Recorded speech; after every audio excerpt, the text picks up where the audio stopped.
Well, hello, folks, and welcome to this new edition of Tomaskycast. After a so long a hiatus that it was probably a hibernation, but now Tomaskycast is back, and I think you can see why. Look who we've got as a guest. Hi, Mary Trump.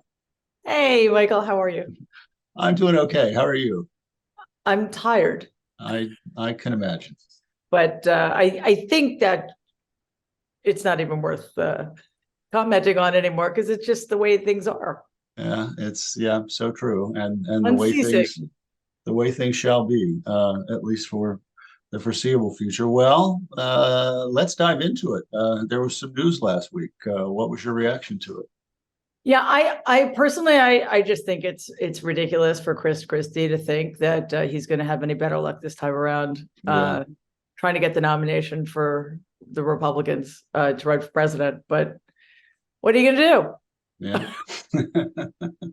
I'm assuming uh, that's not what you're. It I mean, wasn't. actually, I mean, that was news, but that wasn't quite the news I was referring to. Yeah, the news I met happened on Friday, Yeah, listen, none Thursday of it night. is a surprise. I think anybody who's surprised at this point hasn't been paying quite enough attention. Yeah, And not nor should we be surprised at the reaction right.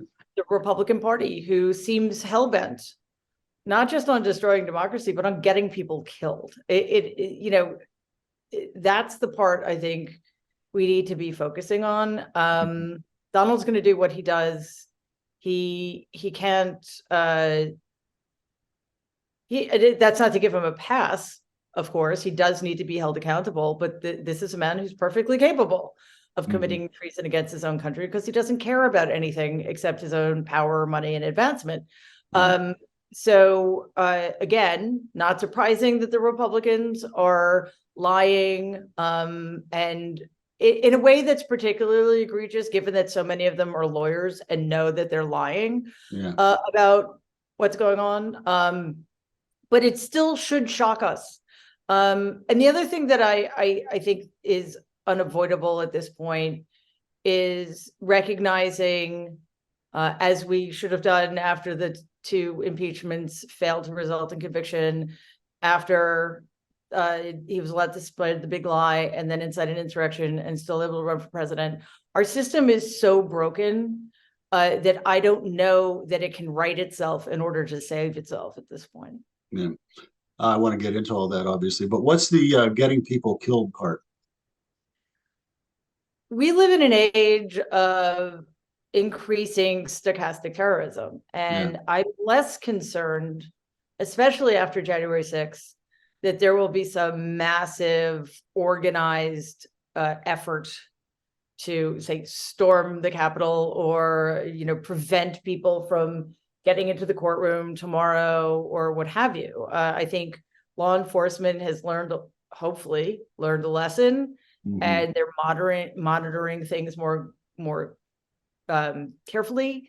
We know that down in Miami, they're preparing for up to 50,000 people to show up, which again, by the way, is a horrible indictment of the person who's showing up for his arraignment tomorrow, yeah, because Donald knows who will benefit if there's violence. But there's always the danger yeah, that one person will take as his cue, and it's almost always a man and it's almost always a white guy in yeah. these circumstances, and commit some horrific, unexpected act of violence on innocent people to make Donald's point, because Donald is telling them he's standing in the way of the FBI, the Democrats, the deep state, of coming after them.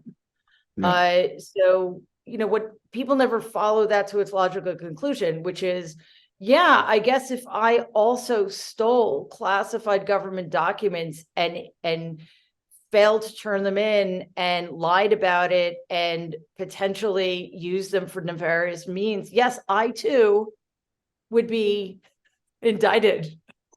So it's pretty scary Yeah. that people with power who know better, again, like Kevin McCarthy, et cetera, are just towing the line. They do know better, but they'll never let on. But it's interesting. I have written and observed. I wrote a big piece in last month's issue that he's actually, people need to be alert to the fact that he's actually, in my view, worse this time around than he was in 2016. Because now he's saying explicitly, he's making explicitly fascist promises about what he would do if he got back to the White House. I am your retribution, all of that kind of language. Would you agree?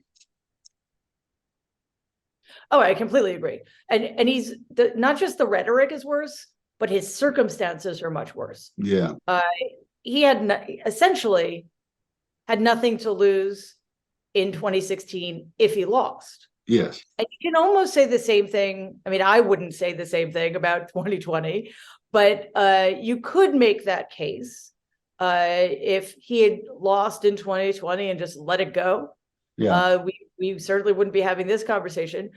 But yeah, so it's what's at stake for him that is driving the violent fascist rhetoric. And I suppose we should be, I think grateful is absolutely the wrong word, but at least acknowledge the fact that it's better to know than not to know who's falling in line and in support of it. Yeah. Yeah. I assume you read the indictment. How damning did you think it was? It's hard for me to describe how damning I think it is, because I don't think there's any case that could be made in defense of his actions. I just do not. I think Jack Smith and his team laid it out as well as it could have been laid out. They knew that they needed to hit the bullseye, and they did. So I think the only thing that could make it worse is if we knew precisely what he's done with the classified, highly classified, top secret, especially human intelligence information that he stole. So short of that, I can't think of any other way to make it worse for him. But we don't need to know that for this to be serious. I mean, I see some goalpost shifting going on out there. People saying, well, we don't know what he did with them. That doesn't matter. Yeah, it's really interesting because so many times you hear people talking about mens rea, what was the person's state of mind? But then you think about it, if somebody robs a bank and takes hundreds of millions of dollars out of safety deposit box, do we really care why? No, we don't. They did it. Right. So it's exactly the same situation here. So that's really important to point out. Some senators have not joined Kevin McCarthy. And I mean, Lindsey Graham has kind of infamously to George Stephanopoulos Sunday morning. But some senators have not. Do you hold out any hope that this finally is the bridge that they won't cross? No, I don't. Yeah. Because they're not taking a stand. I think one person has. Yeah, right. Mitt Romney. You mean Romney? Oh, Romney. I always forget about Romney because he's such an outlier and nobody cares what he says in the Republican Party. Right. There's a Republican representative who used to be a brigadier general, came out quite forcefully. But in terms of the Senate, I think we're going to get a hardcore press from people like Ted Cruz, Josh Hawley, J.D. Vance, and again, Lindsey Graham, who, by the way, for those of you who don't know, was a JAG officer. He was a lawyer essentially for the armed services and is willing to throw all of that away. But there is no concerted stand in opposition to them. We only get silence, and that is not going to cut it in this situation. Yeah. And what do you make of the reactions of the other presidential aspirants? That's exactly what they have to do based on the corners they painted themselves into and the cowardice they've shown.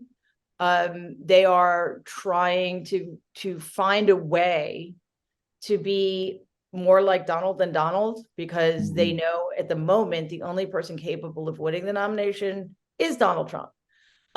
They don't seem to realize that the person who is Donald Trump is probably the best person at being him.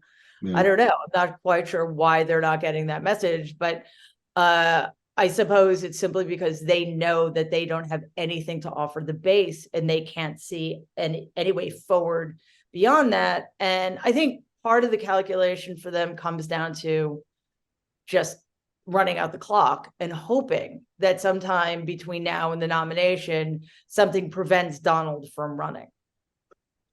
If one of them were to actually, grow some courage and speak some measure of truth, do you agree with the conventional wisdom that they would just be finished? Or do you think that surprisingly, somehow, some constituency might rise up to support them in that? I think the problem for this particular group of candidates is that they have no charisma, and or they're just not going to play at the national level. Right. But let's assume all things are equal here. I think, and I don't think it would actually take courage. It would take political savvy, which none of them seems to have either. Yeah. Because even if they made that play, if they are the lone voice of reason, willing to stand up to the vile criminality and treason of Donald Trump, while holding on to all of the favored Republican policy positions. Well, I shouldn't say policy. They don't have any more. Hang on to all that hatred that just keeps them voting Republican. They may not succeed this time, but they would position themselves very well for 2028. And not that I have any interest in helping, what's his name out? The Grand Wizard of Florida. Oh, yes, Ron DeSantis. The best thing for him would have been sitting this one out. Yeah. He incidentally, I just heard today, we're speaking on Monday afternoon, that he said actually Donald's Supreme Court justice appointees weren't conservative enough for him. Yeah. He wants Thomas and Alito or bust. Yeah, I've heard that he's gunning for a 7-2 majority. Like, what is he going to do? Knock off one of the three Dems? How they're very young people. Yeah. So I'm not really sure, or younger than, the average Supreme Court justice. So I'm not really sure what he has in mind there. But to say that somebody like Cody Barrett or Gorsuch isn't, or, even Kavanaugh isn't right enough is absurd on its face. And I think what he means is he wants somebody who's so bought and paid for that they absolutely never, ever follow the rule of law and just vote the way Alito and Thomas do. Yeah. Stare decisis be damned. Let's go back to Florida. So Tuesday we'll bring the arraignment. Probably won't be a very dramatic event. He'll probably just stand there. But still, it's a historic event, and it's going to be plenty weird. The whole process is going to be plenty weird. So first of all, let's talk about how in the heck this got to Aileen Cannon. I mean, yeah, as far as I understand it, there's nothing nefarious going on here. It's just a very small pool of judges, right? And it was just her turn, and that would be fine if she didn't show herself to be an incompetent partisan hack who's willing to trample the rule of law in order to do Donald Trump's bidding. And that's sort of where the Supreme Court's complete unwillingness to have an ethics code, I should say to follow an ethics code, really comes into play here. Because if the Supreme Court isn't going to bother, why should Aileen Cannon? I have to hope. Well, I don't really hope anything of her, because these people are shameless and beyond feeling that they have to change their ways. They're just, they do everything with impunity. But any normal person would have thought long and hard after getting slapped down the way she was by the appeals court. And again, I think it's risky for the DOJ to ask her to recuse herself. Yeah. So we may be stuck with her, which is why I think people like Lawrence Tribe and Joyce Vance are calling vociferously for cameras in the courtroom. Yeah. And she can do a lot of things. She can really slow it down, right? Yep. She can also overrule that DC judge on the attorney-client privilege ruling and maybe get some of the evidence tossed or something like that, as I understand it. That's a concern, right? Yeah, I'm not a lawyer, but Yeah. this is enough of this is out there that I think we Yeah. can draw those kinds of conclusions. And it also when it comes down to sentencing, she has huge leeway there. And honestly, I think that there are two main reasons to have cameras in the courtroom. One is to monitor her behavior, for sure. Yeah. But the other one is to give Donald's followers an insight into what is actually there in terms of evidence. Yeah. And in terms of the timeline, and in terms of what he was allowed to do and what he wasn't allowed to do.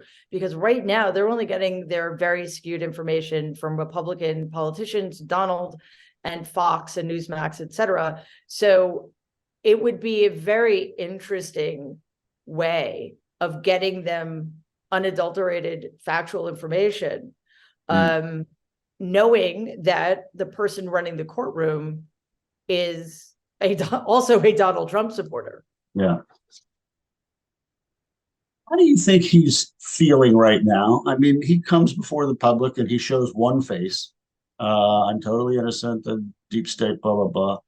Is there any small part of him that acknowledges the truth? Is there any small, smidgen of conscience in there? Well, if you mean conscience by, super ego, no, he doesn't. He doesn't care that he did something wrong. Yeah. He knows he did something wrong. He knows the difference between right and wrong. He just thinks that he should be allowed to do wrong things because he's so special. Yeah. But that having been said, I think what is so infuriating him right now, and right now he's feeling two things. He's feeling terrible fear on an unconscious level, and he's covering it up with extraordinary rage. Yeah. Is the idea that he hasn't gotten away with it. Well, I shouldn't go that far because he might get away with it, but that he is even a little bit being called out on the carpet is what's freaking him out, and why he's lashing out so wildly. Because lashing out has always worked before. If I just throw a big enough temper tantrum, people will back off because it's so unpleasant, and they'll let me continue to do whatever I want. Right. So he feels walls closing in, you think? I don't know if it's that comprehensive. Yeah. Because again, look at New York. Obviously that case isn't as clear cut, and in some ways it's not as far reaching. Yeah. Or serious. But he did have to go to court, get indicted. This is not a pleasant experience. And we saw him in that courtroom act like he was under somebody else's thumb, and there was no bravado about him at all. He was just, keeping his eyes to the ground and sulking like a child. So the thing about that, though, he leaves, he resumes his life. He can continue to slander the DA and the DA's family and the judge and the judge's family. The court date is a year from now, and he's still running for president. So what walls exactly? Anybody else who did what Donald, and that's the other thing, that this is one of the things that's so frustrating for lay people. He did what they're saying he did. We know he did. We saw it happening in real time. And yet he's still running for president. Any of us, you, me, anybody else in this country would have been in prison already and would probably be there for the rest of our lives. So you think it's still almost certain he'll be the nominee? I mean, even if let's say there's a third indictment from Fulton County, Georgia, maybe a fourth in the form of Smith coming around with January 6th related charges, he's still the nominee. I think so. Because again, even though there's nothing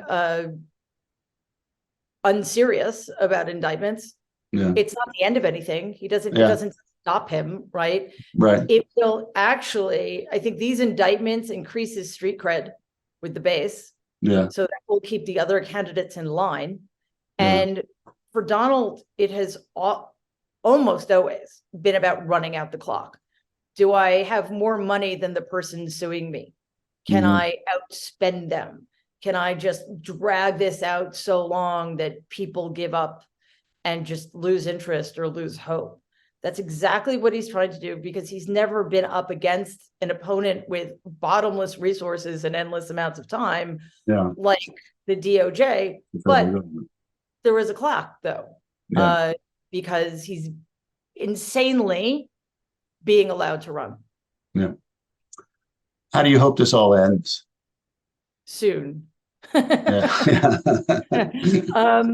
Listen, if there's any justice in the world, and that's been a very big question for a very long time. Yeah. This is somebody who will be indicted after he's indicted on Tuesday. He'll be indicted in Georgia because, again, we heard him commit the crime. Yeah. Same thing with January 6th. He'll be indicted for all four of those different venues. These will go to trial. He'll be convicted.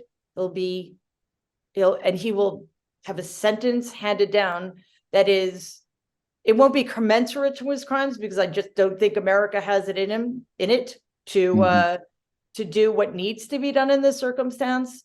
But it will, at the very least, I hope, end any future he has in American politics. Yeah. What do you think it will do to the Republican Party? The only thing that makes sense to me is that the Republican Party will collapse in on itself. This is a party that has presented the greatest danger to American democracy since the Confederacy.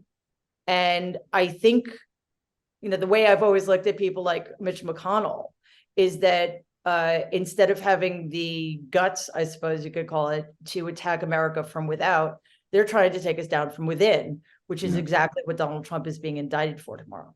Yeah. In my more optimistic moments, I think, well, if Trump is the nominee, and, obviously Biden has to hold on health-wise, but the Trump I saw in that CNN town hall, I think, let's put it this way, will not wear well on the campaign trail to any but the most committed MAGA Americans, and I think could lead to a real wipeout for the Republican Party next year. Yeah, and Michael, we saw the same thing, or I guess heard kind of the same thing with DeSantis and his stupid Twitter thing. He was playing to a very small segment of the population. And one thing that has, I think, shifted with Donald in the last couple of years is he has absolutely no impulse control anymore. So I agree with you. Although I think we have every reason to be skeptical about tens of millions of our fellow Americans. Yeah, well, there is that. But I do think he's probably lost, the middle of the road voter who went for him on a flyer in 2016 over Hillary. I think he's lost most of those people. Yeah, right? I agree. I agree. It's more, I worry about the people who voted for him twice or voted for him for the first time in 2020. In 2020, what were they thinking? Right, and then understanding all the institutional disadvantages Democrats have. Yeah, I want to give you a chance to talk for a few minutes about your new project with your friend E. Jean Carroll. E. Jean Carroll, another great American and brave person like you, who I'm sure, I have no idea what she withstood personally to go through what she's gone through. But you and she are working together now on a fun project. What's that? Yeah, okay. Who knew that was possible still? Yeah, first of all, I just echo your sentiments. E. Jean Carroll is an extraordinary human being. The debt this country owes her, I don't think could ever be repaid. She stood up and represented tens of millions of women, hundreds of millions of women worldwide, and we should be grateful to her every single day. I have the incredible honor to call her a close friend, and it's a long story, but the short version is we decided one day that we would write a romance novel together, even though I've never read one and neither of us has written one before. But she's an aficionado and I've written a lot of fiction. And we just thought, you know what, this will be fun. We'll serialize it on Substack. The novel's called The Italian Lesson. The Substack is called Backstory Serial. And it will be a politics-free zone where all we're going to talk about is Italy and romance and Italian food and knitting. Wow. Knitting. Okay. What's well, tell me a few things about Italy that you love. I've been to Tuscany. I spent a lot of time in Tuscany, at least before I had a kid. And it's other than New York City and maybe Cape Cod, it's my favorite place on the planet. Everything about Italy, except for its pop music, is stunningly beautiful. It's the light, the architecture. High Renaissance Northern Italian art is my favorite. So I could literally go to the Uffizi, an amazing museum in Florence every day of my life and never get sick of it. And again, the food, the people are incredible. I'm deeply disturbed by their politics right now, but if they ever get their act together, I could totally see settling in a little hill town, which is like the one we're creating in our novel. Which country's doing worse these days politically? Italy's doing worse these days than the United States is. At least we have Joe Biden in there. We have right. And the problem is, and I don't want to end on a bad note, so I'll agree with you with the caveat of there's more at stake if this country keeps going down or keeps if we continue to be on the point where democracy is on a precipice, it's unsustainable. So we just need to make sure that we protect ourselves against the kind of incursions that have been made by the right in the last 7 years. And then I think we'll be okay, but we still have hope. And so right now in that regard, we definitely are doing better than Italy. And just let's leave people with a little bit more hope. I mean, I feel that assuming your uncle is the nominee, of course, there's a concern that he could win again, and that would be just a nightmare in so many ways. But I think the chances of it really are pretty slim. Would you agree with that? Yeah, I mean, assuming that things go as well as they can, with President Biden and Vice President Harris and et cetera. It would also be nice if the mainstream media woke up and started doing its job properly and stopped printing headlines like, Donald's indictment is a test for Joe Biden. Okay, that's fascinating. If they stop that, I agree with you, because I cannot think of a worse, and this all could have applied in 2016 and 2020, worse, incompetent, least qualified, et cetera, but in 2024, to that list of Donald Trump's descriptors, we can add deeply damaged and treasonous. So, that's not a good platform to run on. Mary Trump, thank you for joining me, and thank you for all the important work you've done in these recent years. Thank you so much for having me, Michael. It was really great to chat.